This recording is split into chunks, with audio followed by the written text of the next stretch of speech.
For today's video, mga inahan, nandito na naman ako. O, di ba, for the go, magkwanta ni magpanit taog hotdog. Kaya agluto tayo ng panghapunan ng aking Mr. So, char, ng aking Mr. Ako siyang lutuan og hotdog. O, manay siya, managid siya na panit.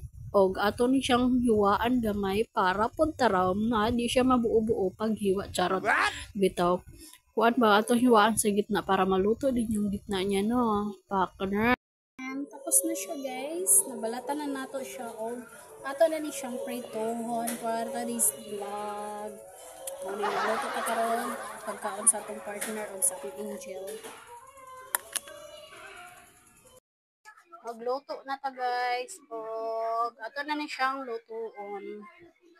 For today, sarado na to kay may bisita dito sa gawas. Ato na ning lutoon ng hotdog. Maana ni siya. Maana ni siya. Magperito na ko dali, guys. Kay init naman ni siya.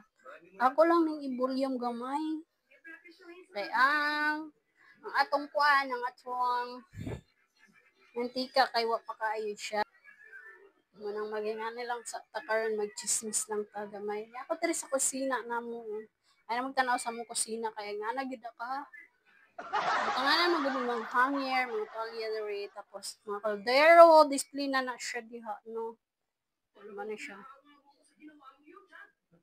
Kuday ni butang dere. Naman di butanganan dere, nagkalisod-lisod pa kung nangitag asa ko dapit. Asa na ko butang akong cellphone nga naman ko stand. Kana samtang magluto ko dere, ako na butang. Hello guys, everyone. Siya guys, butang na ako siya. Di ba, for the go. Nagmamis-mamis pa din. Napaka-nature ko. Basigo niya, napay kuan ba ng plastic.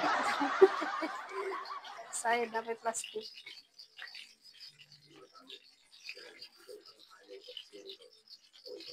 Kanira may akong lutoon, guys, kay ipalaman ra gud sa pan sa akong partner. Ay, kay sunyag pan. Butani karog mo gusto ba na ako magpan? Muan lang na ako siya pampanihapon. Akong anak ay napamay under. Putong. Nagputong among pagkaon. Yan ang pagkaon nun. Kaya kaon naman ko ganin ang udtog-udtog karong hapon. Siguro ugma na lang gid ko magkaon og kanon. Ito na siya, guys. Wow! So, dagdag kayo na maluto ng mga inahan. Kaya ipalaman ra man niya sa iyang pang... Ano na yung ginabuhat, magpalaman ka sa iyang pan.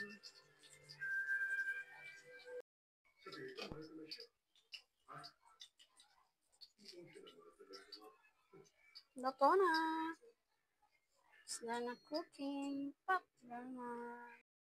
At naglagay lang ako dito ng dalawang tinapay char. O, mani siya, nagpaabot dito ng akong anak there sa lamisa. O, nagbutang lang ko, nag-abli lang ko aning tinapay na putlong. O, mani siya, putlong buns. Char! What? Buns, lahi magyud siguro tong buns, no? Nagyaw-yaw manggod ko, pero saba manggod kayo ang cellphone sa akong anak. Kay naaman sa akong gilid ang akong anak. Kaya no choice, gid kailangan yun akong i-voice over ni akong ginabuhat. Di nang tok mag-voice over kasi sayang naka-microphone na manggod. Pero kailangan yun taon mag-voice over kay saba kaayo. For the cut gid taan ni kay no kay dal na pila ra gud simple ra gud kaayo. Og mao ni nakalimot gid ko taon makapalit og litos ba kay lamig gid taning na litos og gibutangan na lang nako ni siyang hotdog ko may problema akong partner ko wala naman na ko liwa man ko litos anak ko wala may litos man okay lang daw sa iya pan lang daw og kanang hotdog nga akong gibutang basta na ay mga palaman ay ambot niya oy basta ang hilig talaga niya ng ganito ng mga palaman basta cheese pa rin naman overload pa rin pero kailangan ang kulang lang talaga is yung litos kasi mahal kasi yung litos dito oy at kailangan na yan at tanglagay niya talaga ako dyan ng mayonnaise.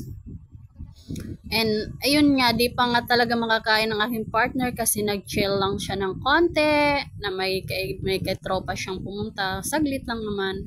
And then, nagtagay lang siya ng konti doon. And then, nakain ko pa nga yung cheese. Sobrang sarap. Sa tagal ko mabuksan. Iba na yung cheese ngayon. Pero in fairness, naka-plastic siya. And then, sinom ko pa talaga to para makita nyo. Pero in fairness, wala yun shake on. Pero maganda talaga pag may dahon na gulay. And then, ayan na nga, nilagay ko tong cheese. Kahit may kulang, okay na yan. Basta sweet. Sweet man ka. Tika ang lola ay. Og maora na guys. Ay. Dire. Nay nang gawa ko guys. Walang litos. Pero okay na yan. May cheese. And then may hotdog tatlo dito. Ito yung cheese ko. Natira. Para bukas na naman yung kainin niya. Tsaka may tinapay.